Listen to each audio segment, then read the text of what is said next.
What's it like out there, Rob? Are you lonely? You know, you're farang out in rural Thailand, Isan. Do you ever get lonely? Have any of them ever asked you for money or anything like that? What's the story, everybody? Hope you're doing well. Pete here from Thairish Times.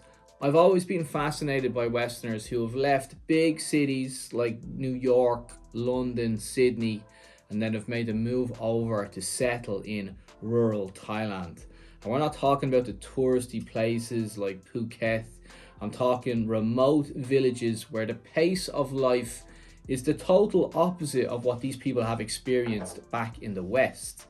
So I've often wondered, are they happy when they make the move over? Are they lonely? The question of loneliness, there's been lots of videos made on loneliness, expats experiencing loneliness in rural Thailand.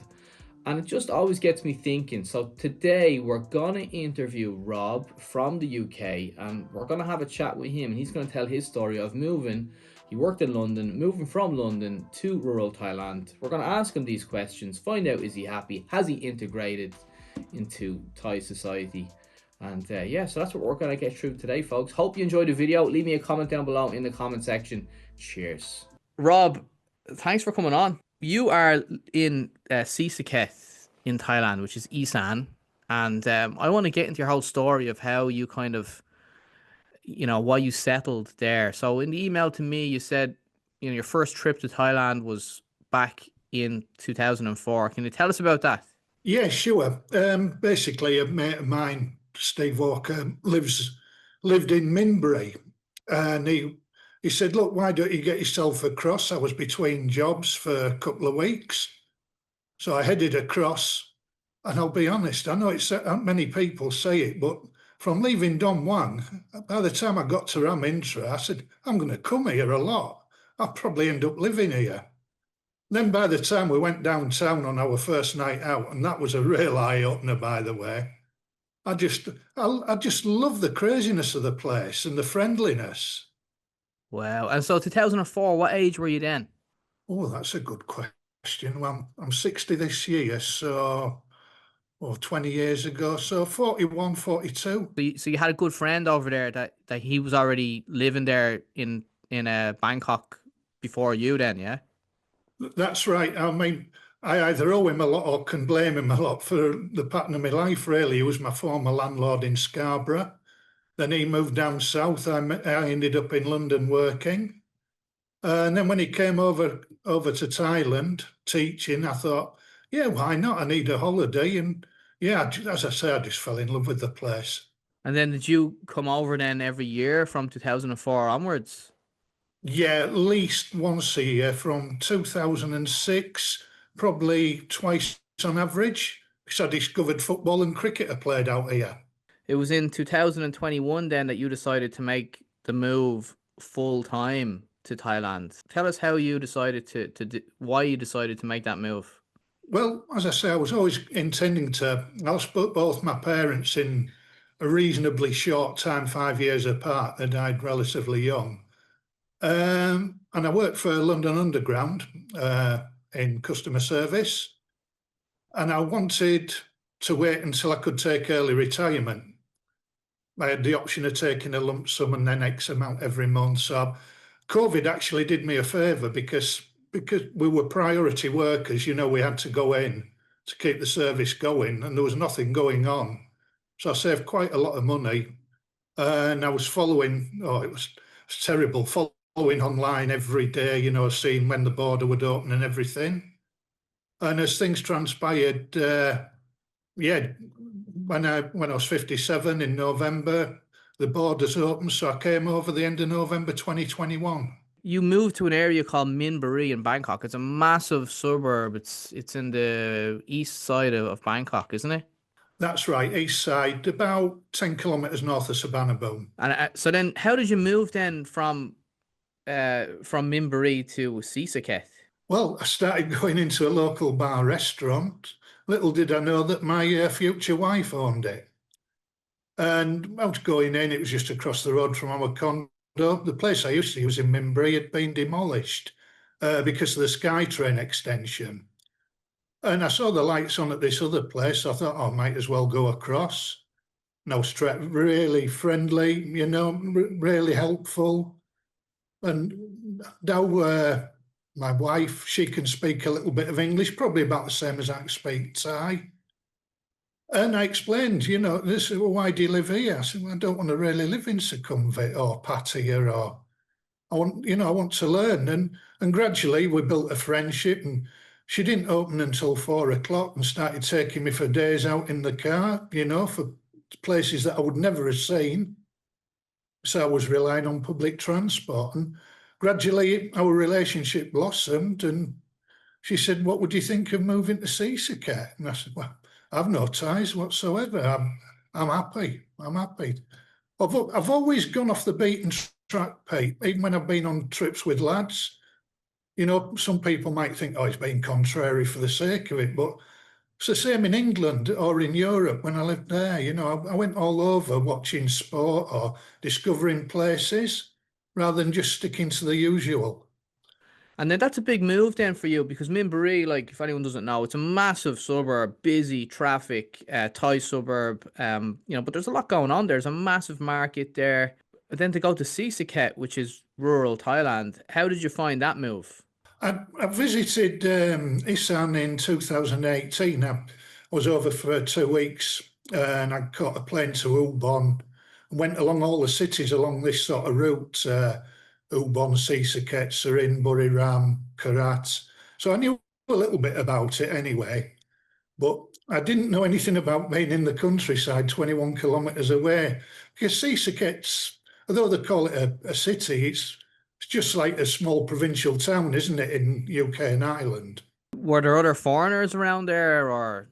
Not really. There's certainly none. Well, I tell a lie. There's an Australian gent has moved to our village in recent months. His wife's got a little cafe, but now is the only Farang in the village. Wow. And did you build a house or did you move into a house or where are you living? The house, it's like a bungalow, was already on the family land. The first time I came, I realised it needed a bit of an extension, kitchen and bathroom. That was an eye-opener, I must admit, when I said, oh, it's a lovely house. Where's the bathroom? And I got pointed to a little shed at the back and pouring water over my head for a shower. You built an extension or you got an extension built on? Yeah. We've kept a condo down just north of Minbury on Hatay Rat. Dow already had a condo, so I paid that off. So we got that as a bolt hole whenever we travelled south. We waited till this was ready and then came up. March 23, we got married and moved in full time here. Are you fully retired out there? Like, are you? Yeah. Yeah. Okay. So, what's it like out there, Rob? Are you lonely? You're Farang out in rural Thailand, Isan. I'd imagine you don't speak Thai fluently and not enough, maybe a bit, but not enough to like really interact with the locals. Do you ever get lonely? No, I've always thought as long as I had access to the internet or Wi-Fi and somewhere safe to live, then I'd be happy. And so it's proven. I've met one or two Farangs in Seasicket. I've got a good mate, John, who I meet once a week. We go to the local football, have a game of golf, and go to a restaurant. There's surprisingly 3 or 4 Farang places in Seasicket in the town. Always surprises my friends when they come just how much is going on. So the key to your happiness there is find friends and do activities and hobbies. Yeah. That's right. I do plenty of writing. I keep my blogs up to date. I've started doing YouTubing, playing a bit of golf, go for bike rides. And I said to Dow, as soon as we moved up, look, if there's any local events, I want us to go so I can integrate and learn. So are you familiar with the stage shows that they sometimes have at the temples? I know they bring in like singers and dancers and stuff, don't they? Yeah, They're good fun. Yeah. yeah, great stuff. And you have quite a few of those. And this sounds synonymous with the festivals that you have. We tend to do something once a month. We have a nice relaxed lifestyle here. We've been to the Yasaton big festival for the bonfire, the rocket festival there, the candle festival at Ubon. the end of Lent up at Nakhon Phanom, Elephant Serene. There's lots going on and lots of places. And it'll probably drop off gradually, but curiosity from my friends, when they come to Thailand now, they want to see where I live and we can show them around. We have great fun. You sound happy, Rob. Are you happy? Oh, deliriously, yeah, yeah. Honestly, yeah. Working in London on the underground, you work lone working, sometimes last trains at night, praying that there's no drunks going to play up. Compared to here, we sit outside most evenings, sometimes have a beer, I can watch me TV, I've got a stream, I watch my sports on TV. It's fantastic, yeah. It's a different way of life. And I must admit, my brother came and we came up the lane, no lighting or anything. See, we are quite remote, we're on the edge of the village. And he just looked at me, he said, I can't believe you're doing this. Is it a wind up? And I said, no, it's on it. And within a day or two, he sussed it, he could see how relaxed I was and happy. I think I'm very, very lucky. What I would say, it wouldn't suit people of all ages, Pete. How about me I've now? I'm 38. I'm mad for action, moving around and stuff. What would it suit me? I wouldn't have thought so. Not yet. Not yet. A few years. Hmm. But I've done all the Pattaya, Hua Hin, Phuket. I've done all the action stuff over the years. And it's great. Don't get me wrong. I still love a night out and everything. When friends come and when we go away, blimey, we do party. But in the meantime, it's just so good. And the other thing that I've really dropped on luckily with, Dow's got a lovely family. They've really taken to me, which is good. I've made a big effort, I must say, but they've been great with me. Have there been any kind of cultural differences or disagreements or conflict or anything like that uh, up there? Nothing too bad. One thing that can drive me to distraction, you'll be going for a day out somewhere and you think you've everything planned. I mean, I've always been sort of an organizer type and then working on the tube, as you can imagine, everything's to schedule.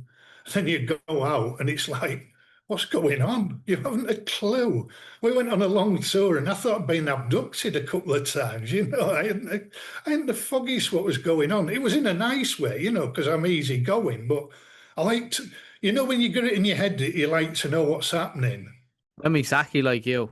Oh, it's like, where are we going now? I thought we were going there. Oh, no, no. It's like one person is the organizer and they don't tell anyone what the plan is for the day, and then everyone goes out together, and that one person knows where we're going, but doesn't really tell anyone, and they only tell you, and okay, now we're going here, now we're going there, next, and you don't know where you are, what you're doing, and yeah, I used to call it like Thai time or TOT, Ties on Tour. I'm like, I'm just a farang with these Ties on Tour. I'm just not gonna say anything, just go with the flow.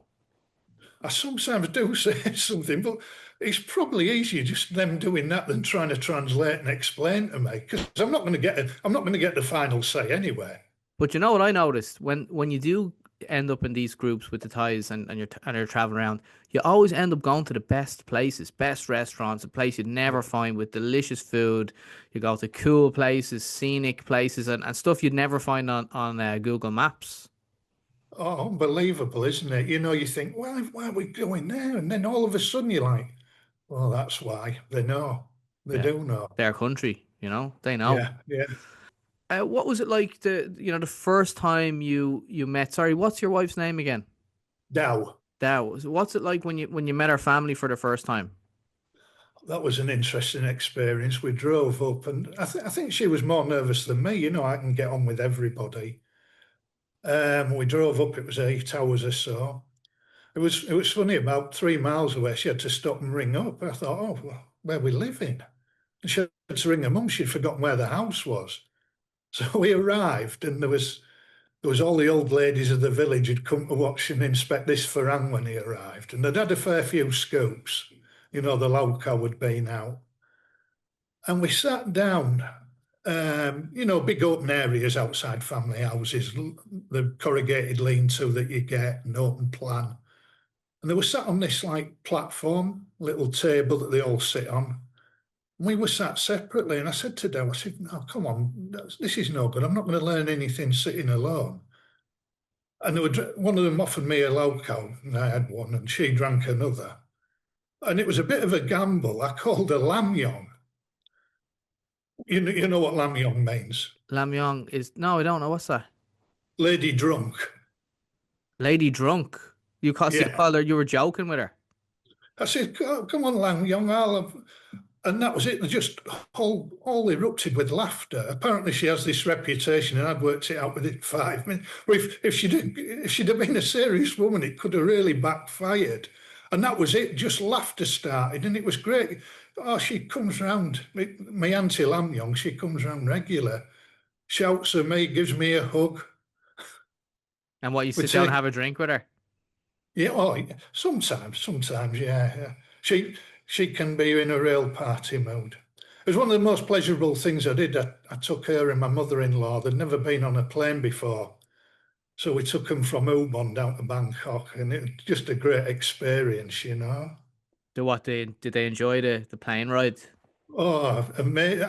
I tried to get them to the departure desk to take a photo, you know, with the sign above them, and they, they were petrified. They thought I was taking them to security for some reason. You know, they're both in the 70s, these ladies. You know, you see a plane going over, it's a bit like, oh, look, plane. You know, you only get about 6 going overhead a day. So to actually go in one, it was, yeah, things like that make it really special. And I've got a real affinity with the people up here. Every time I go on my bike, people smile and say hello. You know, there's not too many Farangs, if any. And I always make an effort, you know, to try and talk back, even if it's just basic. Yeah, you seem like you've integrated. You've tried to, I can get that feeling from you that you've tried to integrate. Yeah, eating the food, everything. Everything. I'm eating food, Pete. I never imagined I would eat. Are you eating strange food like ants' eggs and stuff like that? We had that the other night. I said, look, I'll have a little try. And I said, look, I don't want to have a dodgy belly. I'll give it a go. And I had a little try. The father caught a snake. I had snake soup with the father-in-law. We've got a frog farm here in the garden. So sometimes I fried frog, got toad. I like that with a dip and a beer. That's good. What about But the the field mice or rats, field rats or whatever? No, I've not had any of that. No, No, no, no. Okay, no. okay. That's next level stuff, isn't it? To eat a rat. What about Western food, Rob? Would you go to the supermarket and get Western food, or are you just eating a Thai diet? Not usually. I get a loaf of bread and I have some cheese slices, and then my one day on the weekend, I call me Farang day. You know, I mix with the Farangs, eat Farang food, go to the football, and then when that's done, yeah, just go back to eating Thai stuff. And do you have a car there, Rob? Are you driving into the city No, 21? no, no, I don't drive, Pete. I either walk or cycle. So Dow sometimes takes me up to Canterbury, which is the nearest town, which is about 20 minutes. And then I get the train in to either Seasicket or Ubon. 6 and 7 baht it costs either way. And then I had a Grab driver. You know, Grab drivers are a bit reluctant to come 21 kilometres, you know, when football finishes 8, 9 o'clock. And I managed to find a guy who don't work for Grab now, but he's like a private driver. We just ring him up and he'll bring me back, which is great, you know. Saves a Yes, I lot was of gonna hassle. say, so you're getting a train in and you have a guy dropping you back. Yeah, That's all yeah, right then. yeah, lovely. And why would you not drive, Rob? Would you not like you're I out? never have. Oh, have you Never, not? never Because you learnt. lived in No, London, you're not working on the underground, so no need to drive. no need. Walked everywhere in Scarborough. We didn't have a family car till I was 30. Right, okay. Fair play. That's kind of yeah, fair. And I suppose in London, central London, you wouldn't need a car anyway. No, no, I got a free travel pass with working, so no need. Think all the money you saved on car insurance over the years. Yeah, I have a funny feeling I might be paying it back in the next few years, but we have got a car, but I don't drive it. We've got Okay. we've got one of them little 3-wheeler electric carts, you know, like a little golf buggy, the Madge Mobile, as Steve calls it. And Rob, what about the locals around? Kind of fascinated by like I've seen other because I've never experienced. I lived in Thai. I lived in Sukhothai for about 11 months, but I was in the Sukhothai town, but I wasn't out in the on a farm or anything like that. So but in the farming communities and stuff like that, what's the Thai men? What's a lot of people say that they okay, so obviously a lot of them do work hard as well, but I've heard that there's a lot of alcoholism in those areas as well, a lot of loud cow drinking. Some of them are unemployed, never had jobs. Have you It is. It's experienced that? quite sad. You do see them down warm mace. You don't be friendly to everybody. Everyone might look very friendly, but there's some. It's a hidden story, isn't it? There's a lot of alcohol abuse and drug abuse because a lot of people sort of either emanate down to Bangkok and move back up here when they're older, a bit like Dow's done, or they get a job in the city or on the farm. Those who don't, they do tend to, yeah. Yeah, Yeah. it's sad. It's sad you hear stories of people who've, let themselves go. I mean, I've had no problem. I've had no problem, but I am wary of it. Like, have any of them ever asked you for money or anything like that? Sometimes when you have the big gatherings, at the temple, or you go to somebody will put a little spirit house outside the house, and you have like the dancing and Isan pipe music on the what's the name of it now? Lord, the like a big pipe thing, and you sometimes get people come in and I just say no, can't afford, no, my none, no money. They just ask you, hey, can you give me some money? Yeah, yeah, no, just keep out of the way. Keep out of Okay. the way. I mean, it sounds silly, but nearly everybody's related in the village in some way. You have jokes about interbreeding in towns.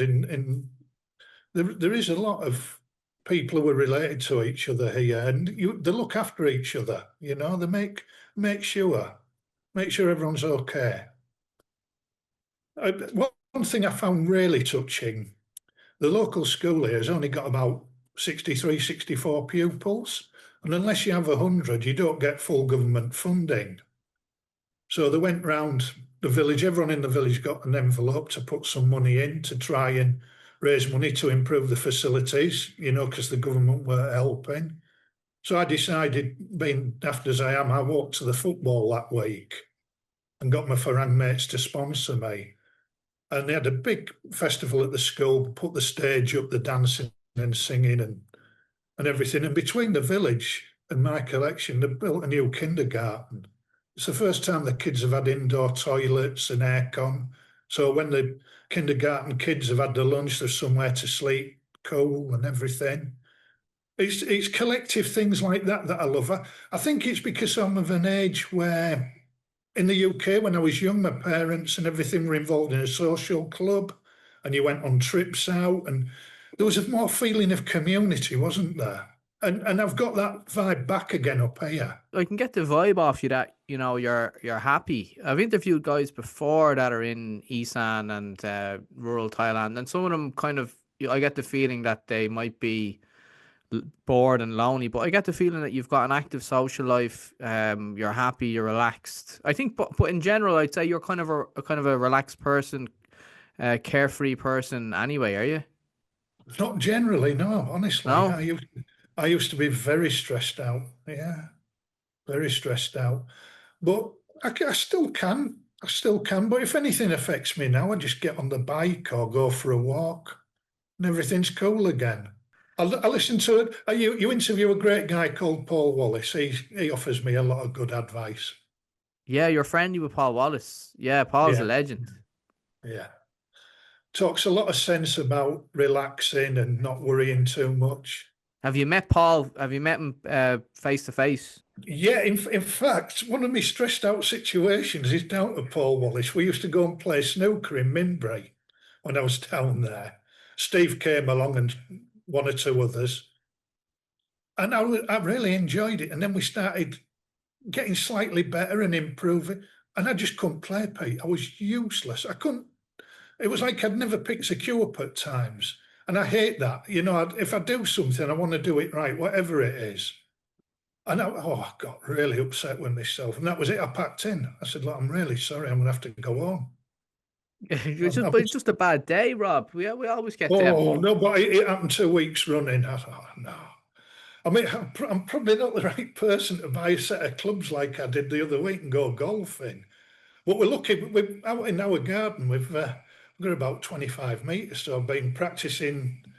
That's another great stress relief, mucking about with a golf club and a ball. And we've got a plastic pétanque set and do all daft things like that. Dow plays that with me. It's great, yeah. And what about the relationship with Dow, your wife? Have you ever had any kind of cultural disagreements or differences or anything like that? Occasionally, but not over anything massive. Sometimes I get, things are different here. You've got to remember things are different here. As I said at the start, I want to live like a Thai. I have my farang day once a week. But I need a strong person next to me, and she's a strong woman, and she teaches me. She's good. I've learned so much about living here that I would never have had a clue. I used to think a Latin a guy was a walk on the wild side, for lunch.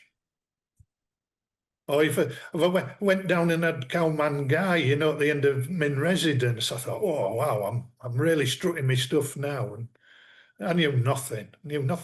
But there's a true saying as well: the more you think you know, the less you do. Do you have any advice for anyone that would like to kind of live the life you're doing or you're living or plan? Or anyone that has, they might be dating a Thai woman and they might be back in the UK or Ireland or America or whatever, and they might plan to kind of live your kind of lifestyle. Plan, do lots of planning, do lots of research, but also be open-minded. Just because you plan something doesn't mean it's going to work out exactly like that. You've got to be flexible, but make sure you're occupied. That's the important thing. I am. I've lots of people to speak to back home online. I've got my hobbies, my writing, my YouTubing, my sports. Some days I haven't got enough time, Pete. It sounds silly. But yeah, do that. Make sure where you're going has got enough for you to do, and find out. Find out before you come. And what you can't find out, ask people. Don't ever be too shy to ask, because people are brilliant. People are good. The world over. I know you get reports of the world being in a mess and everything. There's a lot more good people than bad, and they'll help you out. What about like cost of living, Rob? Now, I'm not going to ask you like exactly the number or whatever, but like I'd imagine you're living quite cheaply up there. Very much so, yeah. Yeah, we do probably 2 trips to the big supermarket, Lotus or Macro, a month, and then the rest of it. As I say, I'm very fortunate that my wife's talented enough to grow a lot of fruit and veg. We have the rice farm. We've got sacks full of rice. You don't want a little bag of rice, do you, Pete, as a souvenir? I can't move Send it for over. rice. I'll give you my address. No, so we're lucky in that respect. Obviously, there's the household bills, but I feel a bit embarrassed mentioning them compared to some of the amounts that people back in the UK and Ireland have to pay. It's minimal. We've got a car that's got a couple of more years to pay off monthly. But it depends. It's like anywhere, isn't it? You spend as much or as little as you want. We haven't got too many distractions here. A lot of friends say, oh, have you got a pub in the village? No, we just sit out on the veranda on a night and buy a box of beer maybe once a week for 650 baht. Just have a beer when we fancy one, watching TV or chatting. So you make a lot of savings compared to Bangkok, especially in the Farang areas of Bangkok, for sure. So you wouldn't be blasting through your pension every month. You'd always be, like putting I've, some I've, away or whatever. yeah, I've got my monthly payments and I've got my savings. That's enough to go on.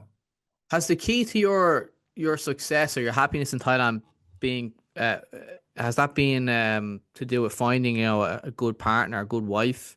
Because you do see, I mean, there's lots of channels online and their whole kind of shtick is that I got scammed by a bar girl type of content.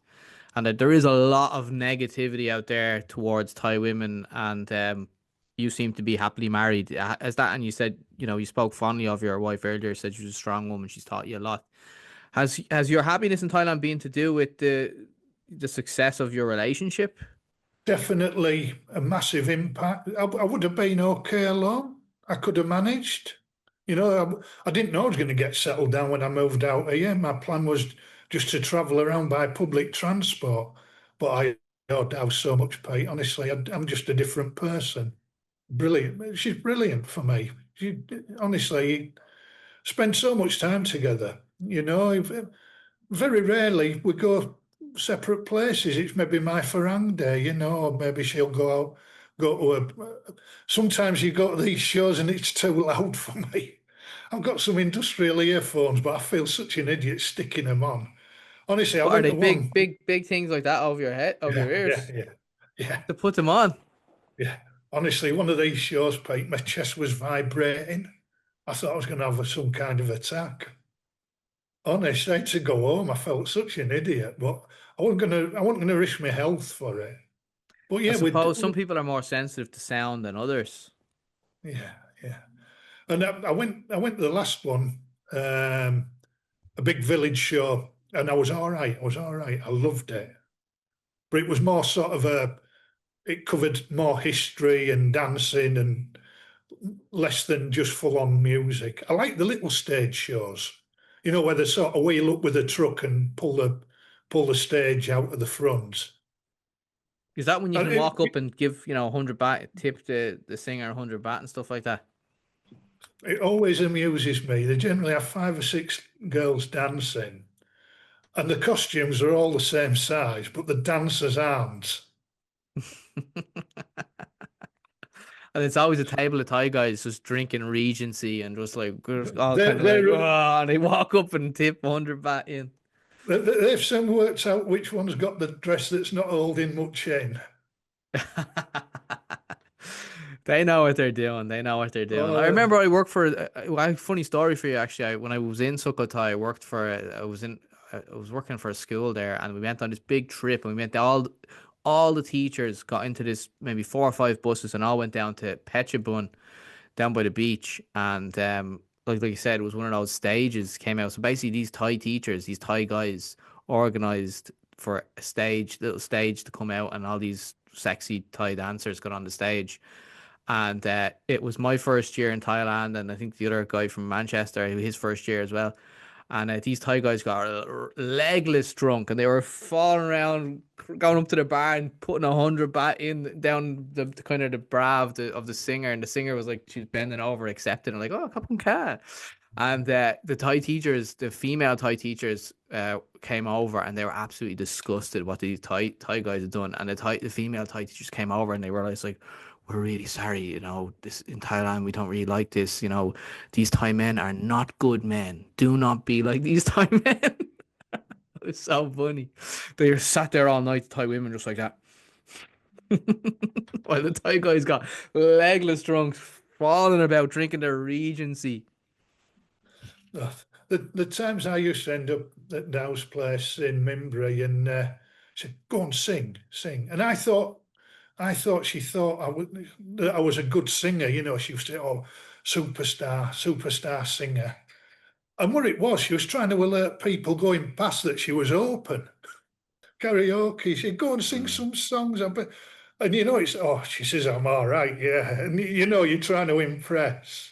This was about the time I knew that I wanted to be with her when any Thai blokes had come in and start chatting to her. When I started getting jealous, I knew that I wanted to be with her. Yeah, That's interesting. Yeah, you got the feelings were strong then. And is yeah, there an yeah. age difference, Rob? Is she the same age as you, or? No, I will be 56 in July, so about 3.5 years. Gosh, And I that's think not that's nothing. and I think that's a massive help. She's a mature woman, she ran her own business for 19 years. She's really, really smart, really hard working, which I love. I think it's great. At times I say, "Oh, can I help?" And no, I'm like, "Oh, okay." Feel a bit guilty sometimes sat having a cup of tea, while she's out in the garden or doing jobs. Islam women are strong generally, aren't they? They've had a hard upbringing, and Dow left school when she was 12 because unless you had the money back then, you couldn't. You had to leave. You couldn't stay until 16. That came in later. But And she it's worked something. hard all her life in Bangkok. Oh, she moved originally down to relatives in Hat Yai, right down in the south. Then back to Bangkok. She worked in a department store. Then got some money together and friends and everything, and opened a place in Mimbri. Good, it's really good. I never want for anything, Pete. Honestly, I've got food on the table. I live in a beautiful, clean house. My washing's done all the time. It's beautiful. And honestly, I do my best. I really do my best. Yeah, so I mean, it sounds like definitely sounds like you're living the dream there in the later part of your life. I hope it's not too late. Oh, you've got another 25, 30 years left in you. Yeah, yeah. No, I want a bit, but I don't want to be last man standing. That'd be interesting.